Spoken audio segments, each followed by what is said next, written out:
It's up to you. So remember, you're two people who know each other, you like each other, want to like each other, and commit to object works. And again, you saw at the beginning of that scene how much that object work that they were doing helped set them up for everything else. All right. So, good.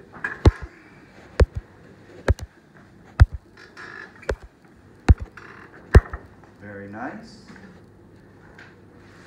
Yeah, and it's interesting. As soon as the two people start doing things, the scene has already begun. Yeah. Such an easier way to think about when the scene begins as opposed to having to have some other establishment with the scene. As soon as both people are doing something, the scene has begun. And the great thing is when you're no longer in the beginning, you're in the middle. So they've gone from the beginning to the middle just like that. And you don't have to work hard. You both do something, you're in the beginning. After you have the beginning, you move over to the middle. So we see character, we see relationship, we see activity, we see a lot there already. We see story. All right, whenever you're ready, either one of you can begin speaking. No rush. Hey, Pete, I'm just wondering, I'm thinking about putting a bit more makeup on this body here. I think the face is a little bit bluish. 1, 2, 3, 4, 5, 6, 7, 8, 9, 10. Bluish. Well, maybe a bit of red. I don't know. What do you think? Well, I could put Wait, I gotta count to 10. Yes. Also, hear that he said, I don't know. So you call him over for advice and he doesn't know, which means the guy working with you in the mortuary room who's putting makeup on people doesn't really fucking know what he's doing. 2, 3, 4, 5, 6, 7, 8, 9, 10. Well, thank God I've done this makeup course because I can see where this person was lying, the blood's collected a little bit and it's gone a bit dark blue. But they shouldn't put them on their sides. It's such a problem, you know. People need to be flat on their backs. So I can put some lighter colour here on the face and change the colour. 2, recognize she is a fucking expert at this thing. You may not even know about the color blue, but she fucking knows her shit, which is really great, and it makes me laugh. Again, very specific. And 8, 9, 10. Yeah, that's pretty good. I like it. 3, 4. What do you think we should do there on the nose? You gave your gift and then you kept giving. That pause was not a pause of unfilled. That was a pause and you felt insecure about what you just said, so you wanted to say something else, but you started asking it as a question because that question was seeking reassurance rather than just, I gave you a gift, was it enough? Yes, it was, because you gave it. 2, 3, 4, 5, 6, 7, 8, 9, 10. This lady has specifically got a very caring family and I want to make it as real as possible. I've even got her favourite perfume so that when they look at the body, the smell will remind them of their mother. Recognize how much she knows. Be aware, how did your character get this job? And are you an apprentice? Now keep your out, deal with the dead person, don't look at me. Look how much she knows. You were like painting with a brush. She's doing such specificity. Are you a temp? Are you front of house sales that's helping out in the back? Is this a work-study furlough release? You would know about your character and why you're there. Are you there just helping out like on a volunteer basis because you are fascinated with her and her intelligence and her brilliance? Or are you just doing this job because playing a place from ignorance in the face of such intelligence requires a reason why? And that's something that only you know and can supply for yourself in this scene, in this moment. Well, Auntie Rose, thank you for giving me this job. I really want to do well. Great. Yep, take that in. Oh, sorry. No. So, you now know your Auntie Rose. You still got a dead body to attend to. You now know that you're Auntie Rose. You know that you gave him this job. You know that he wants to do well at this job, which means he's not doing well at this job. And you know how much he doesn't know. And you know why you get to, keep looking at the dead person, don't look at me. You know why you gave him this job. Is he your favorite nephew? Do you owe his parent? Is he like, his father or mother, your brother or sister, and you owe them money? That's why you took him on. There is something that you would know as to why you as Auntie Rose hired him when you clearly are so specifically brilliant and professional at what you do, and he is so out of his realm doing this. And you would know why you've invited him in here. Little Tommy, the reason why I've invited you for this job is because I saw how good you were at art. And it really is about getting the person to look the best possible that we can. We need to cover up the scars, get rid of the blood, just make them look perfectly, just like it was their 21st birthday. Great. Now you know that you're little Tommy. You know that you're good at art. Does that mean you're keep focusing on the dead person and taking care of it. So you know you're good at art. Does that mean that you're good at art in the way that just people are drawing things? Or did you get a degree in art? Are you someone who is an artist? And if you are someone who's an artist, are you now looking at the body like Picasso would?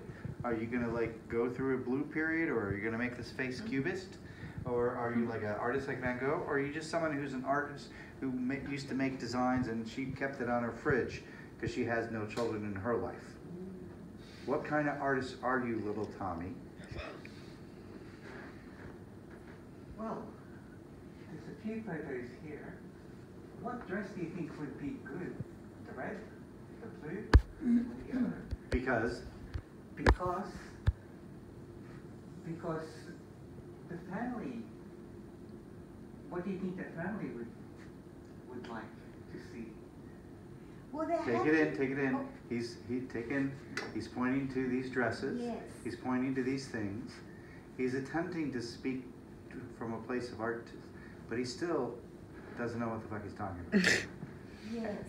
And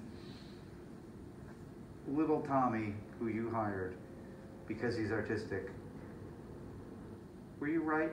Were you wrong? Tommy, I'm just wondering, there are 3 shades, blue, yellow, and red. And the family did give us these 3 colours to choose from because they weren't quite sure whether we'd be able to get the skin colour back to a normal colour. So judging and how I've created the skin colour here. And I know you've got very good taste on it. Which do you think you would like to use and why? Recognize she's talking to you like a teacher in grammar school. Look, I'm going to hold 2 up and put it just near the face. Either have an opinion and make a choice, or admit you have no idea. Because she's clearly testing you, and she's also clearly talking to you like both someone who it's like, I feel like I'm being given a pop quiz, you know, and all of a sudden the teacher thinks you don't know it, and they're giving a pop quiz, so I got that feeling. Except for it's the pop quiz of dead people. And do you want this job? Do you want to be here? And respond.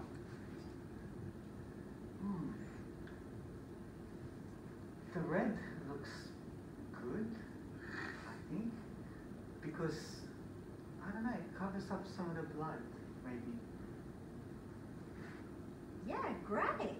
Well, would you like, I'm going to give you some lipstick here, and you can have a go at putting the lipstick on her lips. But just before we do that, we'll just inject them with a bit of fluid to make them a bit more puffier. Holy fuck, she knows so much about that. Okay, so here's the needle, the syringe. How about you inject those lips? How do you feel about this? Don't look at me. Look at the needle. Right now the scene is one of three places. Either in the needle, look at her, or the scene's there, or look at the dead body. The scene's in one of those three places. That's where this now is, one of those three. How do you feel about Aunt Rosie in this moment, doing all these things, talking to you, sharing, teaching, discovering? How do you feel? And again, the scene is either in your hands with the needle, or it's at the dead body, or it's in her face. Choose one and respond. I don't want to do this anymore. I'm sorry.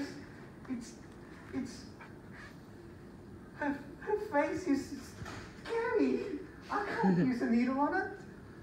Great, that was wonderful. Now, in that moment, stay at this moment. Recognize he also threw the needle, so it went somewhere else. And it's the first time he really spoke truthfully like this. And he is terrified being in here. You are not. I don't understand. What on earth can you be scared of? The body's dead, it's gone, the person's gone. It's about making them look good. Look, I let you leave school at an early age because I thought you would have skills in this. Now, I'm going to give you back the needle. Yeah? Can you have another go at it? What you just found out, look at the needle, is she took you out of school early. That means you don't have parents. That means she took over your life. She's Auntie Rosie, who took over your life when, for whatever reasons, your parents are gone. Are they gone because they're dead? And that's why you don't like dead people? Are they gone because they needed to get the fuck out and they abandoned you? Are they gone because they got jobs in Dubai and they're like off in the Middle East? But either way, they're gone. And she took over your life because she, as the aunt, had the power to pull you out of school and homeschool you here in this mortuary. You are now aware of how old you are and that you're being homeschooled in a mortuary by your aunt.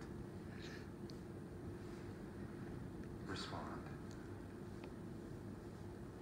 But Aunt Rose, she looks like, I don't know, she reminds me of Say it. my mom, your sister. Oh. I can't do it. Well, if I just put a bit more powder on her and lighten the skin up a little bit.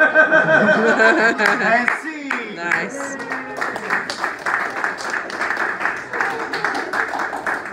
And my boundary was no death. Oh. And then I said no death, and then I went, oh, okay, let's just see what God brings up, and just let it go. Wow. Isn't that interesting?